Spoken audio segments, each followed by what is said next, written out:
Good evening दोस्तों, मैं हूं अवधेश सिंह ठाकुर। आप सभी का स्वागत करता हूं अपने यूट्यूब चैनल सर्विस जंक्शन पे।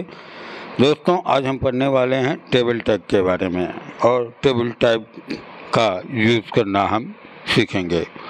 टेबल टैग दोस्तों HTML का सबसे इम्पोर्टेंट भाग है। इसमें हम डाटा को टेबुलर फॉर्मेट में दर्शाते हैं और प्रत्येक वेबसाइट में इसका इस्तेमाल होता ही है। चलिए दोस्तों शुरू करते हैं।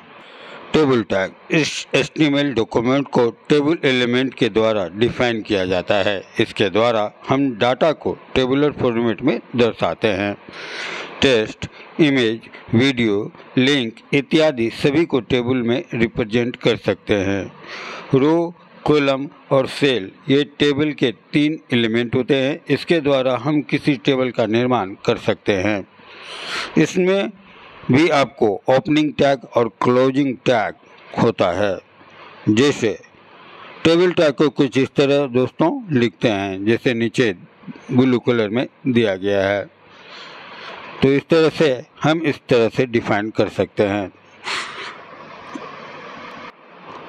रो ये कॉलम के ठीक विपरीत होते हैं। इन्हें HTML में TR एलिमेंट से दर्शाया जाता है। इसे कुछ इस तरह लिखा जाता है। इसमें भी दोस्तों ओपनिंग और क्लोजिंग टैग दोनों होते हैं। कॉलम ये रो के ठीक विपरीत होते हैं। इन्हें HTML में TH से दर्शाया जाता है। इसमें भी ओपनिंग एंड क्लोजिंग टैग होते हैं दोस्तों। अब चलते हैं सेल के बारे में। सेल इसका निर्माण रो और कॉलम से होता है। इसमें ही टेबल के डाटा को डिफाइन करते हैं। इसे HTML में TD से दर्शाया जाता है। दोस्तों ये याद रखें कि हमारे टेबल के तीनों एलिमेंट्स रो, कॉलम और सेल सभी में ओपनिंग एंड क्लोजिंग टैग होता है।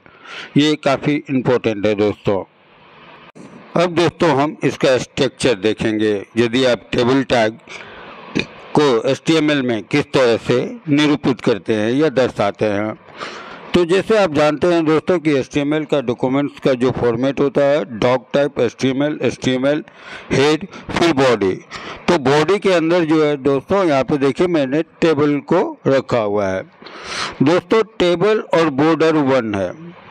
तो इसका कहना क्या है कि टेबल में जो बॉर्डर है दोस्तों, जो घेरा होता है वो उसका बॉर्डर है 1 पिक्सल। यदि बॉर्डर नहीं देंगे तो टेबल तो बनेगा दोस्तों, लेकिन उसमें बॉर्डर नहीं होगा। उसके बाद देखिए दोस्तों हेडिंग है, हेडिंग 1 हेडिंग 2। तो टेबल में जितने भी कॉलम होते हैं 1 या 2 उतने आपको हेडिंग होंगे ही। तो इस तरह से आप आसान भाषा में कहें तो जितने कॉलम उतने कॉलम्स, जितने कॉलम्स उतने हेडिंग्स। तो इसको चूँकि कॉलम को हम लोग TH से दर्शाते हैं तो आप हेडिंग को भी TH से दर्शा सकते हैं दोस्तों। उसके बाद आती है आप सेल या डाटा को किस में रखेंगे। तो उसके लिए हमने HTML में क्या देखा है कि सेल का जो है दर्शाते हम लोग TD से। तो TD में आप देखिए R1 है। तो R1 जो है ये फर्स्ट रो को दर्शाता है दोस्तों, वहीं पे C1 फर्स्ट कॉलम को दर्शाता है। तो ये यहाँ पे आप देख रहे हैं कि R1 C1 R2 C2, तो मतलब ये भी 2 कॉलम हैं। तो इस तरह से हम देखते हैं कि टेबल जो होता है वो बॉडी के अंदर ही रहता है। और टेबल में जैसे आपको मैंने बताया कि टेबल के 3 एलिमेंट हैं, रो, कॉलम और डाटा सेल या डाटा।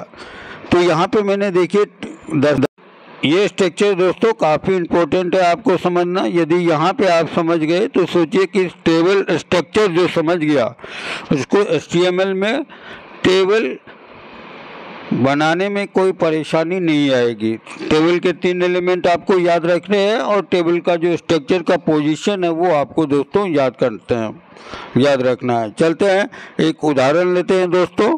तो ये हमारा पहला उदाहरण है दोस्तों। इसमें देखते हैं क्या कि इसमें एक ही कॉलम है और 3 रो है। पहला में है कॉलम हेड स्टेट और 2 स्टेट का नाम है बिहार और झारखंड। और हमने इसमें जो HTML लिखा हुआ है दोस्तों वही है, सेम है, डॉक टाइप HTML हेड और बॉडी के अंदर हमने क्या रखा है, टेबल को। तो टेबल में देखिए दोस्तों, जो हमारा पिंक कलर में स्टेट है वो हमारा क्या है, कॉलम का हेड है। और नीचे में टीडी ये क्या है, डाटा सेल्स हैं, जैसे बिहार हो गया, झारखंड हो गया। तो देखिए फॉर्मेट वही है, आपको क्या टेबल कहाँ रखा हुआ है, बॉडी के बीचों बीच। और जो इसका है तो रो को आप जानते ही हैं TR से, कॉलम को आप जानते हैं TS से, और आप ये सेल वाला जानते हैं, इसको TD से निरूपित करते हैं। तो ये काफ़ी इजी है दोस्तों। एक और उदाहरण लेते हैं दोस्तों। ये टेबल में जो है, ये देखिए, एक तो टेबल का हेडिंग है state and their capital of India. दूसरा क्या है, जो दो कॉलम हेड हैं, पहला स्टेट है और दूसरा क्या है, कैपिटल है। और जो हमारा डाटा सेल है वो असम, गुवाहाटी और बिहार, पटना है। तो आप देख रहे हैं कि यहाँ भी हमने टेबल को जो है बॉडी के अंदर रखा हुआ है और टेबल का बॉर्डर वो नहीं रखा है। फिर TR जो है, मतलब जो हेडिंग है स्टेट और कैपिटल। उसके बाद TD जो डाटा सेल है, देखिए हमने TR के अंदर में ही TD रखा हुआ है असम, और उसी को फिर गुवाहाटी रखा हुआ है, फिर TR लगा के बिहार और पटना रखा हुआ है, और फिर टेबल को हमने क्लोज कर दिया है। तो आपको टेबल में यही याद रखना है दोस्तों कि टेबल के 3 एलिमेंट हैं, रो, कॉलम और डाटा या सेल, और इनका पोजीशन बॉडी के बीच में है। वीडियो अच्छा लगे दोस्तों तो हमारे चैनल को लाइक करें, सब्सक्राइब करें, बेल की घंटी बजाएं इस तरह के वीडियो देखने के लिए। तो चलते हैं दोस्तों।